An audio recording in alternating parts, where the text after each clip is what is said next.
موسیٰ علیہ السلام دوبارہ اس سانپ کو پکڑتے ہیں تو پھر سے وہ لکڑی بن گیا۔ یہ معجزہ تھا موسیٰ علیہ السلام کا کہ لکڑی کو زمین پر ڈالو تو سانپ رینگنے والا، اور ہاتھ میں لے لو تو پھر لکڑی۔ دوسرا معجزہ تھا آپ کا کہ حضرت موسیٰ علیہ السلام سے کہا گیا وَضْمُمْ يَدَكَ إِلَى جَنَاحِكَ تَخْرُجْ بَيْضَاءَ مِنْ غَيْرِ سُوءٍ، آپ اپنے ہاتھ کو، مٹھی کو اپنے جیب میں ڈالو۔ اَدْخِلْ يَدَكَ فِي جَيْبِكَ، آپ اپنے جیب میں اپنی مٹھی کو ڈالو، ہاتھ کو، اور جب ہاتھ جیب میں ڈال کر باہر نکالتے تو پورے ہاتھ میں سورج سے زیادہ روشنی چمکتی تھی۔ ہاتھ یوں کریں تو بہت تیز روشنی کہ رات کے وقت اگر آپ ہاتھ نکالیں تو پورا اجالا ہو جائے۔ یہ دوسرا معجزہ تھا حضرت موسیٰ علیہ السلام۔ یہ دو معجزے دے کر اللہ نے بھیجا فرعون کے پاس، جاؤ اور اس کو ایمان کی دعوت دو۔ اللہ نے فرمایا اب لے کر کے چلو۔ حضرت موسیٰ علیہ السلام مصر میں آئے، فرعون کو بھنک لگی۔ حضرت موسیٰ علیہ السلام پہلے اس کو کہتے ہیں دیکھو میں اللہ کا نبی ہوں، میں اللہ کی طرف سے بھیجا گیا ہوں، تم جو لوگوں کی عبادت کرواتے ہو اپنے لیے اس کو ختم کرو اور اس رب پر ایمان لاؤ جس نے تجھے بھی پیدا کیا مجھے بھی پیدا کیا۔ فرعون نے کہا موسیٰ تو میرے گھر میں پلا ہے، دیکھتے نہیں میں بڑا رب ہوں سب کا، میں کب سے پال رہا ہوں، تم یہ کون سی چیز لے کر کے آئے؟ حضرت موسیٰ علیہ السلام نے پھر دعوت جاری رکھی تو فرعون نے کہا تمہارے حق ہونے کی کیا علامت ہے؟ موسیٰ علیہ السلام نے کہا مجھے اللہ تعالیٰ نے غیب سے کچھ طاقت عطا فرمائی، میں وہ تجھے دکھاؤں گا۔ فرعون نے کہا ایسی تو طاقتیں میرے پاس بہت ہیں۔ کہا لے آؤ، تمہاری جتنی طاقتیں جمع کرو میرے مقابل میں سب کو لے آؤ۔ فرعون نے اپنے زمانے کے سارے جادوگروں کو جمع کیا، کہا موسیٰ کا مقابلہ کرنا ہے۔ سب جادوگر آئے، بڑے بڑے جادو کرنے والے، تو وہ سارے جادوگر آئے موسیٰ علیہ السلام کے مقابل میں ایک میدان میں سب جمع ہوئے۔ موسیٰ علیہ السلام نے فرمایا تم کیا دکھانا چاہتے ہو؟ تو وہ چھوٹی چھوٹی رسیاں لے کر کے آئے تھے۔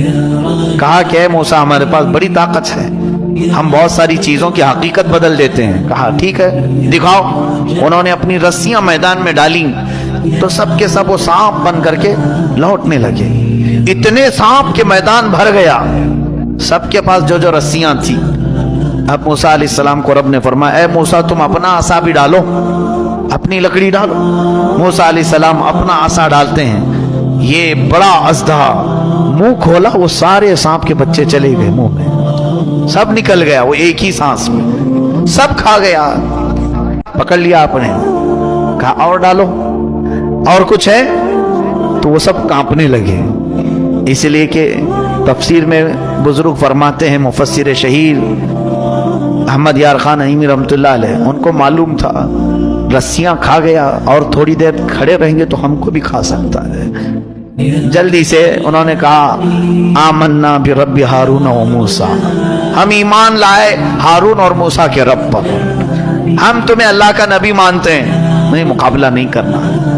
فرعون جن کو مقابل میں لایا تھا وہ سب کے سب موسیٰ والے ہو گئے، موسیٰ علیہ السلام کی طرف آ گئے۔ موسیٰ علیہ السلام پر سارے ایمان لائے۔ فرعون کا غصہ اور تیز ہوا، اس نے کہا اب ہم مار دیتے ہیں، لیکن اللہ کا عذاب فرعونیوں پر آیا، کئی طرح کے عذاب آئے۔ اللہ تبارک و تعالیٰ نے آخر میں آخری کی طرف آتا ہوں، موسیٰ علیہ السلام کو حکم فرمایا کہ تم اپنے ایمان والوں کو لے کر نکل چلو مصر کے کنارے طور سینا کی طرف۔ حضرت موسیٰ علیہ السلام نکلے اپنی فوج کو لے کر، بیچ میں سمندر آتا ہے، اللہ نے حکم فرمایا اپنا عصا اس پر مارو۔ ایک لکڑی ہے، کام کتنے کرتی ہے، کیا کیا کام ہے، سارے لوگوں سے مقابلہ بھی اسی کا کام ہے۔ اللہ کے نبیوں کے ہاتھ سے جو چیز لگ جاتی ہے اس کی عظمت ہی کچھ اور ہوتی ہے۔ موسیٰ علیہ السلام سمندر پر عصا مارتے ہیں، 12 راستے جاری ہو گئے، سوکھے راستے سمندر پر۔ موسیٰ علیہ السلام اپنے اہل ایمان امتیوں کو لے کر نکل پڑے۔